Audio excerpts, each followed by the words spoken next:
So I wake up this morning and it was cloudy with a little drizzle, which is really unusual because we haven't had any noticeable rain here for about 43 days. But to me, the sun was shining, the birds were chirping, literally and figuratively, the birds were chirping because not only did we beat the Cowboys yesterday, we emasculated them, the franchise.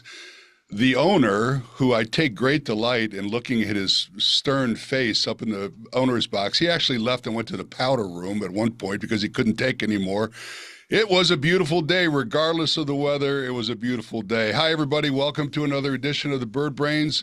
My partner is the longtime Eagles beat writer for NJ.com and the Trenton Times, Mark Eckel. I'm ex-Philadelphia Eagles, Philadelphia Stars tight end Ken Dunek, and we've got a special guest for you today, and I'm going to introduce him in 1 second.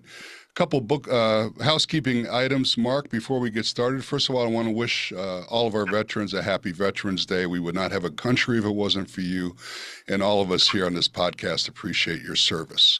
We're recording this at the SuiteRecording Studios in Mount Laurel. If you are looking to do a podcast, this is a great place to do it. Contact Joe Gangemi at SuiteRecording.com, and he will take care of you.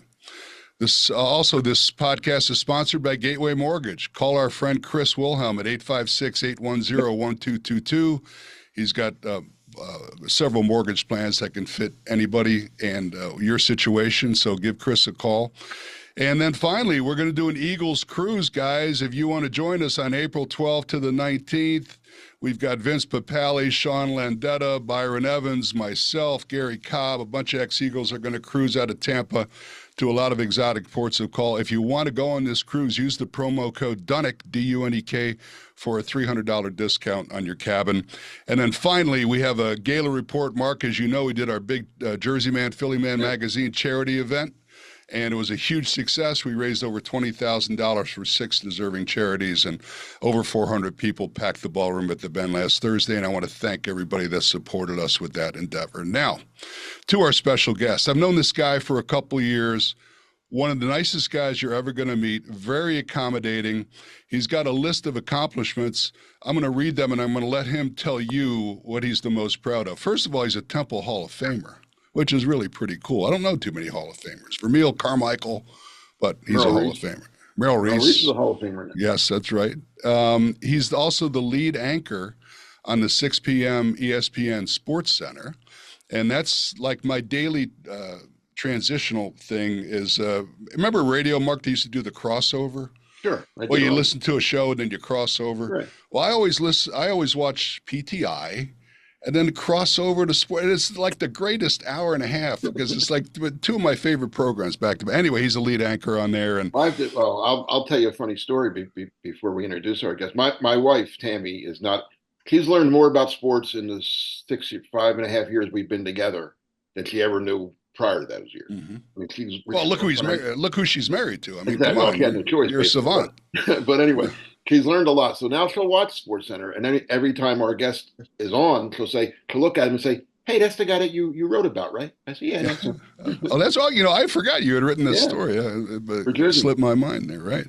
And then the other thing is, I wanted to mention that he was the cover of JerseyMan and PhillyMan magazine. So lead anchor on Sports Center, good story too. Temple Hall of Famer, cover story on JerseyMan. Mayor, where do they fall, Kevin? 1, 2, and 3. Kevin Negandhi of ESPN is here. Kevin, welcome.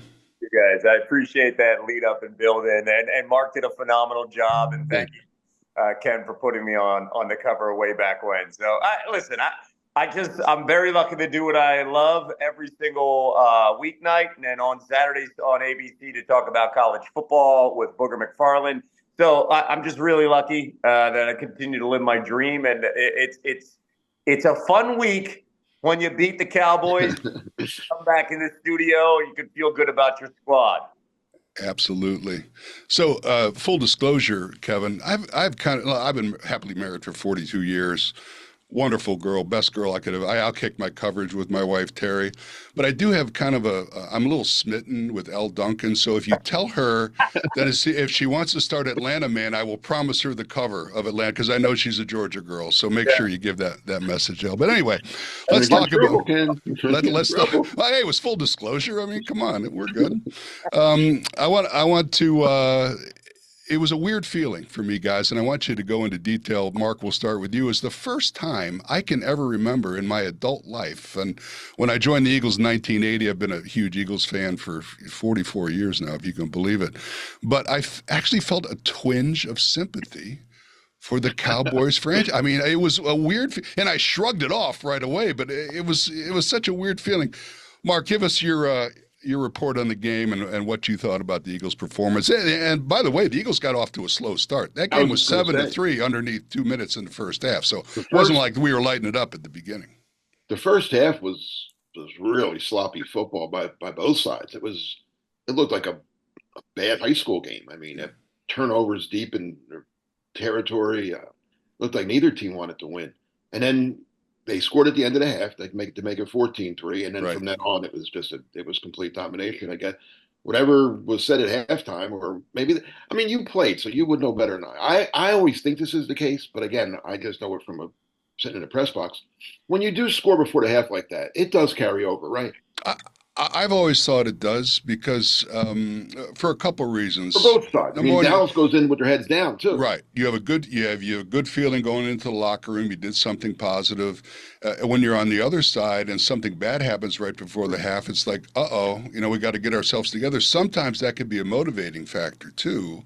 But I do agree that if something good happens right before halftime, and then of course a lot of teams defer these days, and if you get the ball back to back, that has an effect as well. Kevin, what were your thoughts yesterday as we watched our Eagles rout the boys? I thought that final drive to end the first half changed everything for the quarterback as well. When he threw that interception in the red zone, the next two possessions, you could tell he was thinking about not making a mistake. Mm-hmm. And the way he rolled out to keep that play alive and then to find Goddard, I think that was all, hey, I'm not thinking, I'm just going to play. And we've seen that, I think, in during this win streak, before the turnover streak was ended, we saw him just play and not think. I think he gets to a point that when he makes some of these mistakes, he tries to say, I've got to overprotect the football and hold on to it a little bit too much. So I thought by scoring there, gave them some breathing room, got the ball back again, it changes the entire approach the rest of the way. And that was the best second half of football that I've seen them play all season. And complete, when I say complete, like both sides were unbelievable. Both sides, this defense is giving me more and more hope. They're in the right place, doing the right things, especially no doubt. Kids. So it just makes me feel more and more comfortable heading into Thursday night. Let's talk about the defense for a second and the numbers. Zach Bond is becoming a very, very athletic linebacker. 8 tackles again yesterday, led the team. C.J. Gardner-Johnson had a pick yesterday. Jalen Carter, I thought, was very disruptive with the pass rush. The Eagles had 3 sacks overall. We caused 5 turnovers, 4 fumbles, and an interception. Defensively, Mark, it looks like we had mentioned this last week, but the players seem to be getting comfortable with Fangio and his system. And then, of course, the Cooper DeJean addition in the back lets the Eagles play a little bit more man, gives them a whole lot more flexibility. Yeah, the defense has looked great the last month. But I'll and again, I don't want to be the wet blanket on this. Sure you do. Come on. But Cooper Rush and Trey Lance aren't exactly Joe Montana and Tom Brady. I get it. The next 3 games, and we had talked about this before, Ken. I told you they were going to win 5 in a row, and they did. Mm-hmm. But now, and this was great with yesterday's win, and they won. They were able to rest guys in the fourth quarter, which was huge to me. Again, this is just me talking as a writer. Because you have a game in 3 days, you have a very big game coming up Thursday night against a team that you're only a half a game ahead of in the division. Team that's playing pretty well. To be able to rest those guys, I think that goes a long way. I mean, that's a very plus for the Eagles. I think that they were able to give guys a break. They didn't have to. Whereas Washington fought tooth and nail to the end of the game with the Steelers. We'll see how it turns Thursday night. But the next 3 games. You got a Washington team that's been playing very well with a rookie quarterback that's as good as any rookie quarterback I've seen in a long time. Mm-hmm. Then you got to go to Baltimore, I believe, right? Or is it L.A.? We're at L.A. At L.A. and then at Baltimore. That's LA's been playing. They're healthy now. Yeah. Stafford's been lighting it up pretty good. They have They're two real playing good tonight. receivers in Cup and Nakua. And then Baltimore is the highest scoring team in the league, I believe. So, yeah, that's the next 3 games are going to tell you a lot about this team's good. The Eagles are good. There's that start they got off to forget. They're a good team. We'll see just how good the next 3 weeks are. Hey, Kevin, you interview a lot of players, and I have to tell you that a Thursday night game is a different animal because your body just doesn't have a chance to adjust. Here's the normal schedule for an NFL player. You play on Sunday, you fly home Sunday night. Monday is the day of meetings, so you do some stretching, some lifting, you go to your position meetings, and you break down the film. Tuesday's your normal day off unless you're injured. Then you're in the building to get treatment for your injury. Wednesday and Thursday are the heavy days where you do the most hitting in practice. Friday, you're winding down. Saturday, it's special teams and a walkthrough, and then you play on Sunday. Your body doesn't have enough time to adjust for a Thursday night game. And to Mark's point, I think it's very important that the Eagles were able to rest their regulars in the fourth quarter yesterday. And I think that might be a big difference. I completely agree, and also, listen, the last few weeks they made the Jacksonville game a little bit tough, but the last few weeks they've been able to try a lot of things, and I think Vic is growing more and more comfortable with the guys to make plays. His guys, if you notice, I think they're giving a lot of latitude to decide who's playing and who's not playing. It's just when you play the next 3 games against potentially elite quarterbacks. Jane Daniels having a phenomenal year. We're talking about a Heisman Trophy winner, and he's learning the game every single time he's out there. Stafford doesn't blink, and then you've got the best quarterback on the planet, Lamar Jackson. Not a knock on Patrick Mahomes, but Lamar Jackson can do so many things. I think it's just the one thing that the next 3 weeks we're going to learn is how much we miss a guy like Hassan Reddick, where we have an elite pass rusher, because those type of quarterbacks, when they can have that time to make that extra read, can prove costly down the road, and then they can take advantage of the inexperience that you have with Hugh and Cooper DeJean, who have been both fantastic. But one-on-ones, I think those quarterbacks are going to look for those type of matchups. But we only play what's on the schedule, right? That's right. That's exactly right. To build this confidence over the last 5 weeks to get ready for, I think, the next 3. If you break down the numbers here, it was a total mismatch. First downs, Eagles had 24, Dallas had 11. Net yards, we beat them 348 to 146. Rushing 187 to 97, passing 161 to 49. Look at the numbers, the differentiation between Jalen Hurts and Cooper Rush. Jalen was 14 for 20, 202 yards, 2 touchdowns, of course, 1 interception. He had 56 yards rushing with 2 rushing touchdowns. Cooper Rush was 13 for 23 for 45 yards. 45 yards. And now this is a guy, we won 5 games last year with Cooper Rush. Okay, but you didn't win this one because he only had 45 yards passing. How about Saquon Barkley? Another mesmerizing play when he catches a swing pass and makes 2 people miss. Almost scored on the play. 14 attempts, 66 yards. Just playing, to me, MVP caliber football. I think you got to include him in the conversation. They normally don't give it to running backs, but he's certainly having a wonderful year. A.J. Brown, 5 catches, 109 yards, 44 long, compared to C.D. Lamb, 6 catches, 21 yards. Mark, I know you said you thought the Eagles would win the game, and the Cowboys are battling a lot of things. By the way, the Cowboys are done. Micah Parsons trashed his coach after the game. I mean, these guys are a total free fall. But did you see this dominant of a performance coming, especially since the Eagles struggled in the first half? No, I mean, I thought the Eagles would win, and I would win and win comfortably. But I'm scared to, like we talked about this last week, I'm scared to bet the Eagles anymore because I don't know what Nutty Nick's going to do.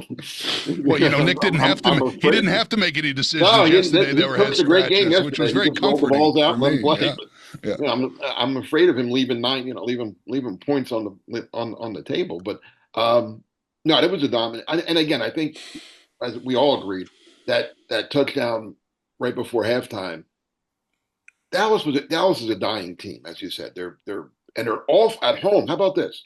This year at home, they're 0-4. Yeah. Which is terrible to begin with, to be 0-4 at home. They've been outscored at home 153-57. Yeah, they're getting squashed at home. They're not just getting beat at home; they're getting embarrassed at home. Yeah. So I mean, they're once the Eagles, when it was 7-3, and now you're letting a bad team hang around. They're thinking, hey, maybe we can pull this upset off. Who knows? They're not. His team doesn't look so good. Now it's 14-3, and you're going to the half, and who knows what went on in the Cowboy locker room? I don't know. I mean, I don't want to assume, but they weren't in a good mood, I'm sure. And then it just snowed. I mean, if you get a bad team down, they usually fall apart, or it snowballs on them. And I think that's what happened. Kevin, you've been to the NovaCare. You've met Nick Sirianni on a couple of occasions, right? Have you had the chance to say hello?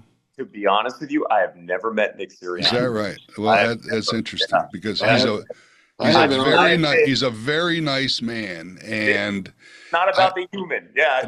No, but from a national perspective, and you talk to all the pundits up there, all these guys that know football, the decisions are so curious and so against what everyone thinks they should be doing. And now, is it a stubbornness factor, do you think, that I'm going to go for it regardless of what anybody says? I mean, what's going on with Nick? So, Ken, I will say this. On Friday, I was hosting Get Up for Mike Greenberg, and I'm with, Ryan Clark, Bart Scott, Mike Tannenbaum, Dan Graziano, and they had to hold me back. The voice of reason. And I was suddenly losing it because my biggest fear with the coach, you can win these games against bad teams. My biggest fear with the coach is every single possession does not need to be an ultimatum of, are you a good coach or not? Right. You don't need to prove something on every possession. And you guys just brought it up. Like, he didn't play a role yesterday, thank God. But when he's going to play a role is against good teams, when you're matched up evenly and you need the coach to make the decision to be the difference maker, right? And that's the thing that concerns me, where you can beat bad teams, even on off days like we saw last week in the second half against the Jaguars. They just let that team hang around, right? But you could overcome it because of your talent. What are you going to do in a game like this week? I mean, Thursday, a game like the Rams, when your decisions on a 4th and short are going to play the biggest impact on the outcome of the game? That's what concerns me, because where's the emotional maturity? Well, that was a huge concern during their free fall last year. Where's the emotional maturity? Now, the guys had to calm me down after I went off twice on 6 and 7 minute rants, both hours, because they were like, dude, you're 6-2. I said, yes, but 10-1 last year. You talk to any Eagles fan, you're not feeling good. Mm-hmm. That 10-1 record, fool's gold. And it was because of talent. It wasn't because of coaching. And then the free fall happened, right? And the head coach has to have the maturity to make sure it doesn't fall apart at the seams, right? And clearly we saw that. I didn't feel good those first 8 games, and they're 6-2. They should be 7-1. I didn't feel great about it because I felt like this head coach isn't making decisions that are in the best interest of the team. He's making decisions that, hey, I need to prove to the country I'm the guy and I've got right? And sometimes you're getting in the way of the team with this whole approach. Now, as the conversation was going on, they had to tell me to calm down. But I also know, talking to a lot of national guys, they do agree that there's a lot of emotional immaturity. And I've talked to a handful of people in the building and outside the building. The players love him. They absolutely love Nick Sirianni. That's great. I brought this up to an actual former Super Bowl champion that played for Bill Belichick. I said, yeah, you guys didn't like Bill, but you respected Bill. You won because of Bill. Bill wasn't trying to make friends. And that athlete said, you're 100% right. I said, so you can make friends. That's only going to carry you so much. But in a big game, you've got to make the strong and right decision emotionally like this. You're not trying to win over your team. You're trying to make the right decision. And the team will fall in love with you if you keep on making the right decision, right? So my concern with Nick is, I don't care if you're trying to be friends with people. I care about, are you making the right decision for the team moving forward? And there were a handful of times where it's like, what are we doing? Okay, let's just real quick with the Jacksonville game. Tush push, that's their identity. You're taking points off the board, right? And now it's a 2-score game instead of a 3-score game. Exactly. Right? Exactly. I understand you go for it again. Totally get it, because now you're chasing. But 4th and inches, I come back to this. 4th and inches, it's not just one play. It's like multiple decisions. 4th and inches, and then you roll out. Go to your bread and butter on 4th and inches, right? And then the 57-yard attempt, what are you doing? It's a bad football team. Let them drive 75 to 80 yards. So I bring these points up to these guys, and when I bring it up, aside from my emotion and passion, they start to see it. So nationally, behind the scene, I have conversation with guys, and they're like, I don't understand some of the decisions, but the players love them. And I come back and say, doesn't mean anything because the players loved them last year and they fell apart. You know, what's interesting to me is that teams these days have, you know, a million coaches, consultants, advisors, analytics guys. They're all have headsets on. They all probably have access to feed him information. And it would be interesting for me to know if he's discounting the advice that he gets from those guys or if he's doing it on his own. I think that's one where reporters like you, Mark, actually had access to the coaches. You could dig into that stuff, but now you're so sequestered away from the team, it's hard to come up with that information. I got to think he's doing a lot of this on his own. I mean, there might be one or two people going along with, I don't know, but I can't imagine Kellen Moore and Vic Fangio, guys that have been around a long time and worked for other people, thinking those things are the right things to do. I mean, listen, and I've said this all year. I like aggressive football. I do. I like guys that go for it. But you got to know when to go and when to make, like Kevin said, when you can make it a 3-score game, you make it a 3-score game. Mm-hmm. Yeah. And, all right, you went for 2 from the 1 because there was a penalty. Okay, all right, and you didn't get it.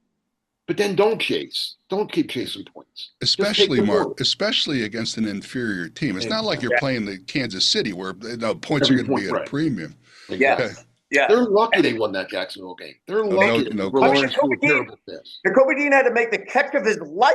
That was amazing. It was amazing. Right, because if you would have lost that game the way they played in the first half, that's a fireable offense. And I'm not one to call anybody to get fired, but that's the catch of his life that he had to make. And I will come back to one thing, too. And Mark would know probably more, but I know the Eagles brass behind the scenes is very analytic driven. Yeah. They're very much on analytics, right? The one thing that I did not understand with the 57-yard attempt by Elliott there, it was the third option. Well, if you looked at analytics, the idea of punting and going for it were higher than kicking the 57-yard field goal. So there's certain points where it's like, if you're going to stay true to this, stay true to this. But then if you're not, it doesn't make any sense. And I come back to the emotional maturity of sometimes Nick in these moments where it's like you're doubling down on a 20 at the blackjack table and you're like, what are you doing? Are you idiot? Like, why are you doing this? This doesn't make sense. Take the sure thing, right? Yes. I mean, he won't. Players love him. You said earlier that players have told you got word that players really like him.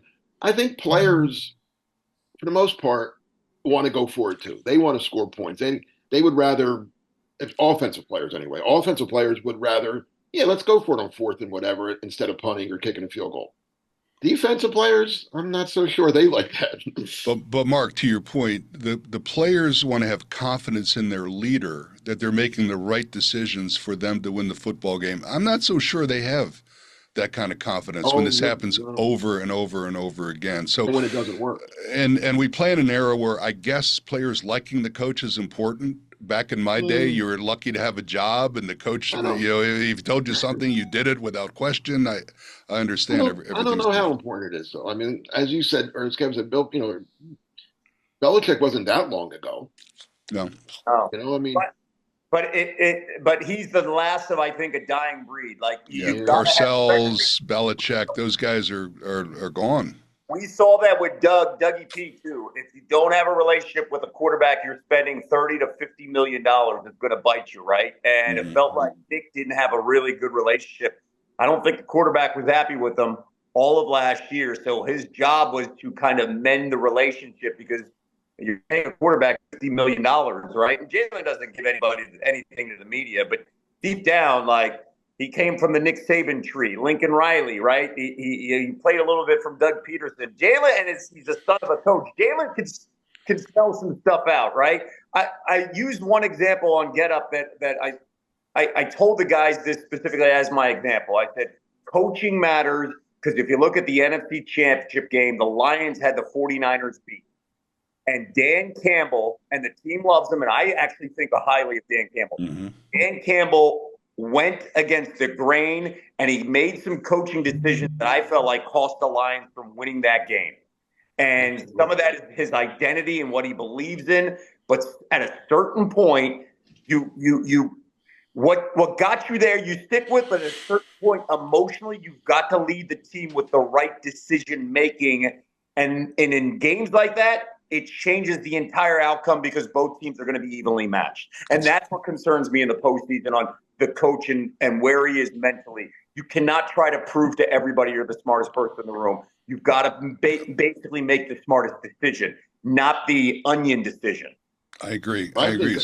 Go ahead. You brought up Dan Campbell, Kevin. I always say, and he's done a wonderful job. Even though took a Lions team that was just, awful, or they were the Lions. Mediocre, right? At best, they were mediocre. Yep. And most times they were worse than that. He's taken them to new heights.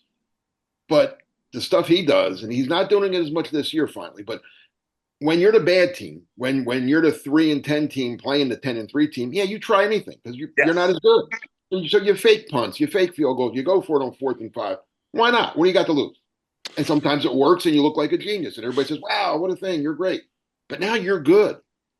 Now you're the better team. The better team doesn't have to do trick plays and fake field goals and you're the better team. Just go out there and beat the lesser team. Right. And that's what Nick has to figure out sometimes. We're better than Jacksonville. Yep. Better than that. Well, Dallas, he did. He didn't do anything stupid. He just played football and they won 34-6. Jacksonville, it was 22-0. It should have been 29-0. Yep. And just coast to an easy win and celebrate. Don't, like you said, don't try to be the smartest guy in the room. Just be the best team. Couple closing comments here. Giants 2-8. They lose to Carolina in Munich yesterday. I'm assuming that that might be the end for Brian Daboll. But let's talk about the coaching calendar. Matt Eberflus yesterday loses to New England at home. He's in desperate trouble. Doug Peterson is probably in trouble down in Jacksonville. Mike McCarthy, I think this is definitely his last year. Antonio Pierce probably in trouble with the Raiders. Coaching is a fickle position. These guys get paid a lot of money to do it, but it looks like there's going to be several changes here coming up fairly quickly, I would think, guys. Yeah, I would think that the Giants are going to completely clean house. And listen, we all know the elephant in the room with all these jobs you mentioned, and he's sitting there 15 wins away from breaking the NFL all-time wins record, and that is Bill Belichick, right? Yeah, but do teams want to give a guy like him control anymore? I'm not sure that's the case. I think a couple programs would. An organization like the Jaguars and Shad Khan would be like, please, I don't want to meddle. Please take it and actually make us right. I look at Belichick's relationship with the Giants and how he holds that entire organization and the owners so close to his heart. He really loves the Giants. The Cowboys, I find it fascinating if a guy like Bill Belichick. I just think it would be hilarious. That would be very interesting dynamic. I don't see that. Belichick I don't see that Jones, one happen. so I don't think. No, I don't see so. No, but as somebody on TV, it's like, okay, come on, we got to. Oh yeah, compelling television. That'd be must-see TV. Hey, I want to remind everybody. First of all, thank you for watching. Please subscribe and like us at the bottom of your screen as we build this Bird Brains with Ken and Mark network. We appreciate your support, and I want to thank Kevin for being our special guest today. Kevin, you have an open invitation anytime you want to spout off about the Eagles and you're not on the early shows. Come on with us and give us your opinion. We appreciate it. Mark, it's always great to see you. And it'll be a Thursday night game that we're rooting for the Eagles this week. We will be on early next week to talk about what is hopefully an Eagles win against the Washington Commanders. I'm Ken Dunek for Mark Eckel and Kevin Negandhi. Thanks for watching the Birds Brains with Ken and Mark, everybody. And we'll see you next time. Take care.